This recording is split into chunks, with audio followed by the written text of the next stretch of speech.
Hi guys! Ayan, good morning po sa inyong lahat. Ayan, andito na ako sa center ni Dr. Martinez.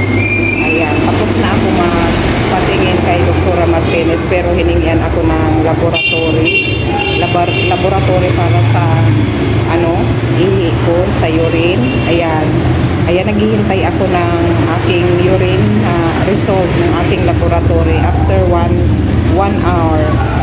11 na ng umaga kasi number 15 ako number 15 ako, tapos number 15 ako kaya natanghalian na ako, tapos na yung marami, tapos ako ayan, mamaya pa makakauwi 12 ng umaga. Alam nyo guys, sabi ni doktora, pagtingin sa akin kasi sinabi ko humahapdi yung aking sikmura, ang hapdi ng aking sikmura humihilap, pagkatapos medyo masakit siya, tapos nanunuyo ang aking kalamunan. Sabi ni Dr. Martinez, baka lang daw ako stress kung ano-ano daw ang iniisip ko. Sabi ko siguro nga kasi minsan pag nakakaramdam ako iba nang iniisip ko, kasi sabi ko ayaw ko nga magpa-doktor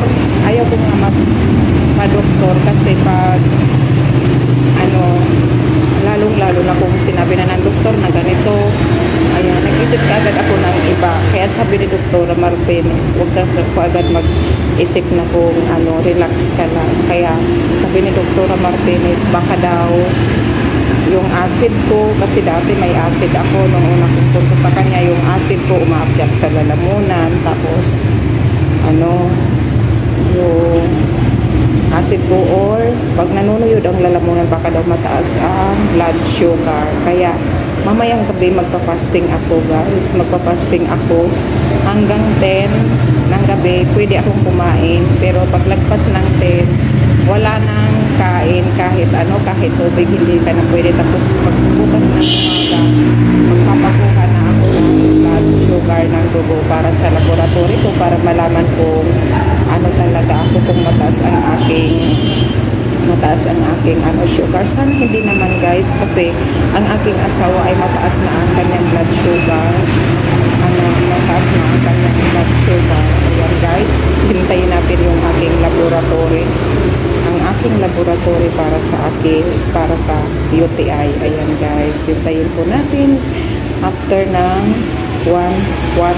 Ito yung hiningi ko kay remisita sa akin ni Dr. Martinez, at sabi ko kay Dr. Martinez, Dok, bigyan mo ako ng magandang vitamins kasi ayan nga, payat ako, pero dati na akong payat, pero nung dalaga sobra akong taba, pero nung nag-asawa na ako at saka nanganak na ako, sobra ako, namayat na ako kasi naka full time mama ako sa akin mga anak, nakapokus na ako. Kaya sana maging okay na po ako, sana mawala na yung hapdi ng aking tiyan, pagkatapos sana okay ang result. Ayan, madipin dito sa labas guys, at saka dito may araw sa aking harap, kaya dito ako, ayan na guys, nandito ako sa ayan na. Ito po yung schedule dito kay Dr. Martinez. Ayan, ang aking damit nagwiwi-wi. Ayan. Ayan po ang schedule kay Dr. Martinez. Ayan guys, abangan natin mamaya uli guys. Ay guys, ito nakuha ko na yung result ko sa aking sa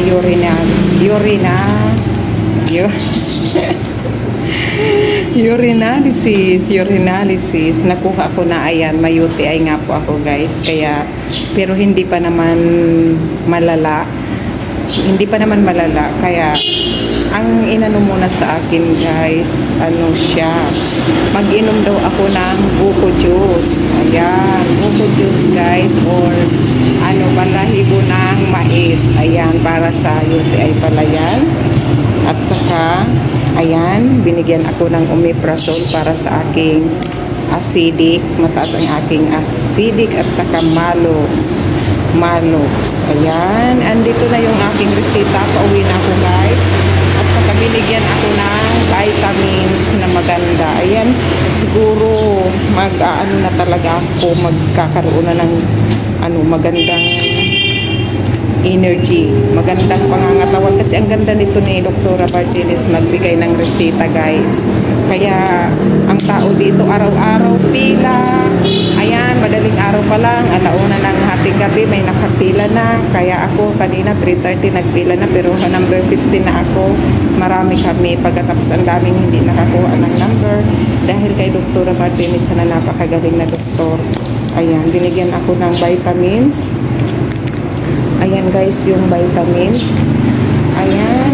Alam mo magkano ang isa nito? 23 pesos. Vitamin B complex plus vitamin A. Ayan. Kasi guys, hindi ako talaga pala inom ng vitamins. Nagiinom-inom din ako pero napuputol dahil parang hindi hiyang sa akin. Ngayon, nabigyan ako ng magandang vitamins guys. Ayan. Sana okay na ang lahat. Tomorrow guys, magpapakuha ako ng blood sugar uli, ipapasa ko uli. Papasting ako mamayang gabi. Ayan. Thank you Lord. Ayan, nakapacheck up na ako. Ayan. Thank you. Nakapacheck up na ako. Ngayon, ayun, naalis na yung aking mga takot na. Ngayon, ito, nabili ko ng gamot. Napakamahal ng mga gamot. Napakamahal. Ang nabili ko lang ilang piraso lang kasi, ayan, kulang. Mahal yung mga gamot. Mahirap magkasakit sa ngayon, guys, kasi mahal ang mga gamot. Ayan. Thank you so much, guys. Ayan, i-update ko ulit kayo kung mataas ang ating blood sugar.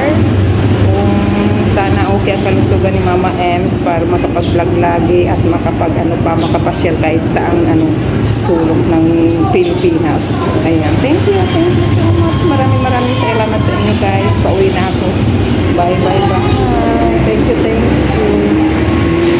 Bye. Thank you so much.